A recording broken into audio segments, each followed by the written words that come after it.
Toronto has changed its policy to allow bars to serve alcohol at 6 a.m. during the Olympics. Now, this has been positioned as an opportunity for connection, community, and celebration, but the holistic sober coach, Amy C. Willis, says this sends a different message. Thanks for joining us this morning. Yeah, thanks for having me. This is a message that well, what is the message do you think that this does say? Yeah. So first of all, I understand the positioning of celebration. Yeah. The Olympics are an exciting time. It is a great time to gather and connect. And what policies like this do enforce the idea that alcohol belongs in every space at all times.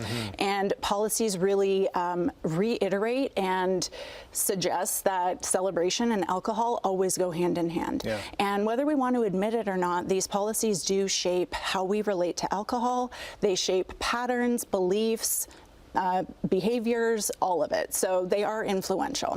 When it comes to availability and drinking patterns, how do they coexist? Yeah, so the public health research on this is really clear. So availability, convenience, and pricing are the things that influence how much people are drinking.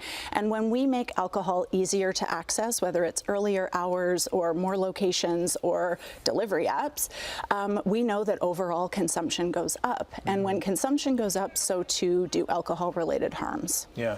When it comes to fitting the broader alcohol policy changes that we've seen in Ontario, how does this align or misalign with that? Yeah, I think it's important to really situate this in a broader and bigger pattern that we've seen since COVID, really. So alcohol policy changes have been implemented and often under the guise of supporting small businesses. Yeah. So at the time, that was things like in being able to order alcohol with your takeout deliveries or takeout orders, being able to get alcohol delivered to your door, of course the expansion of retail sales, and again all of these pieces enforce the idea and increase overall consumption. And it really is a steady normalization that alcohol belongs everywhere and there aren't any barriers to it. And while, as you said, it's a boost to small business in some regard, there is a cost to this as well, this alcohol-related deficit that we have. Yeah. So in Ontario, alcohol costs us more than it brings in. So we are currently at an alcohol-related deficit of about $2 billion when you factor in things like healthcare, legal costs, and lost productivity. And this is an important thing to consider. You know, when we increase access and increase consumption, we're adding to that deficit. We're not making it smaller. And whenever it's positioned as an economic gain, I think we should all be asking more questions. Yeah. Yeah. I mean, these restaurants, or this policy could have easily been, instead of alcohol, how about mocktails, or how about coffee mornings cheering on Team Canada, right? Exactly, exactly. There are so many different ways to connect and to celebrate, and that could be over coffee, that could be over breakfast, or movement, or in a community center, or watch parties.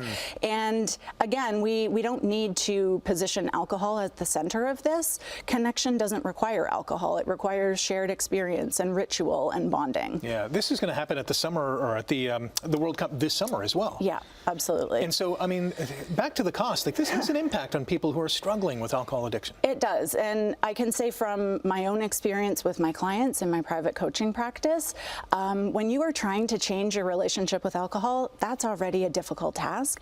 And when you make alcohol even more accessible, when you can pick up your phone, click the screen a few times, and have alcohol delivered to your door, it just makes the entire process that much more difficult. Right. And this kind of policy is suggesting, hey, just come celebrate with us. It's okay. Yeah, yeah.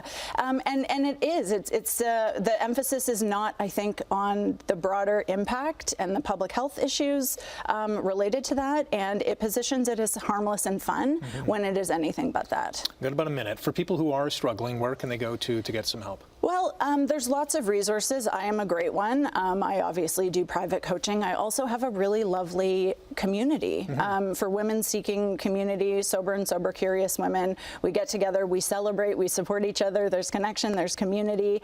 There are all kinds of options out there, so a quick Google search is helpful for that. What's the best way to contact you? Through social media, or? Yeah, okay. So you can find me on Instagram, Ms. Amy C. Willis. It should be linked with this segment. You can also find me on my website, Whole and Well, so HOLANDWELL.com. All right, Amy, thanks for joining us this morning. Thank you so much. And we'll catch you soon. Thank you. All right, more Morning Live coming up after the break.